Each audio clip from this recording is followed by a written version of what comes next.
Ron, thank you. You may need to take it slow on your drive tomorrow morning. We are on first alert for potential fog. Chief Meteorologist Emily Roehler joins us now to walk us through some of that. Emily?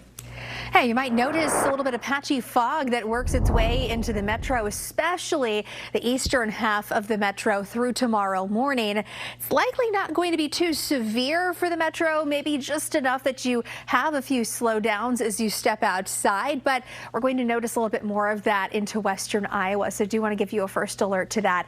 In the meantime, our satellite and radar picture showing clearing skies. We're getting a little bit of sunshine peeking in between the clouds, and that is going to make for a slightly warmer evening thanks to that boost into the 50s, and our winds will start to lighten up as well. Still a little bit breezy with winds coming in from the north around the 20s. For the rest of tonight, we're making that slow cool down through the 40s. We're sitting in the low 50s right now in the metro. Should be at 49 by 6 p.m. and mid 40s by 8 o'clock tonight. I'll get you a first alert to a cold start to tomorrow morning. Some of us are in for some more frost and even freeze potential. We'll take a closer look at that coming up. Brian? All right, we'll see you in a bit. Getting you a first alert to a chilly start on the way tomorrow. We are in for more frost and freeze potential depending on where you live. We have frost advisories down to the south and east of the metro and some freeze warnings in place out to the southwest. Now keep in mind, everyone is going to be in that frost to freeze zone depending on your location, but if you've already seen your first freeze or your first frost, you are no longer getting these warnings or advisories issued for your area, and that's why we don't have any of those frost advisories out for the metro. You've already seen that first frost. We're down to 35 degrees tomorrow morning for the metro. We'll find a lot of mid-30s down to the south of the metro and down to the southeast, and then as we move to the west and north, this is where we drop into the low 30s and even some 20s. So depending on how far temperatures are falling for your area, you want to prepare accordingly. It doesn't look like a hard freeze for anybody who's dipping down to the 20s, but for the metro with that low of 35, if you still have some potted plants out, make sure you are protecting those from the cold, and you'll want to keep them covered up for the next several mornings.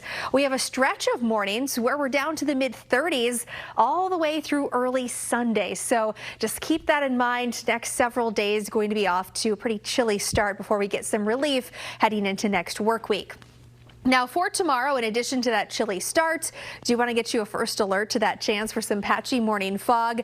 That should be clearing up pretty fast, and once we start to break into some of that sunshine, we're going to be warming up quickly, and it should be a really nice afternoon tomorrow. We're into the upper 40s by noon. You can likely shed some of those winter layers by the second half of the day, although I think you're still going to need at least a light jacket into the afternoon. High of only 59 expected for the metro. That's not bad for this time of the year, though, and definitely warmer compared to where we've been. We'll find a few 60s out to the west, 60 for Wahoo, 61 around Lincoln, 55 for Harlan. You can plan on a dip in temperatures for Friday. We'll be down to the upper 40s to even mid 50s, 52 for the metro. So for trick-or-treaters, it is going to be a cool forecast. A little bit breezy as well with increasing clouds. 5 p.m. we should be sitting at 50 degrees for your Friday nights and down to the mid 40s by 7 p.m. So it won't hurt to bring an extra jacket for those costumes as you head out trick-or-treating Friday evening. We're down to the upper 40s on Saturday with mostly cloudy skies. We're going to warm up for Sunday, a high of 57.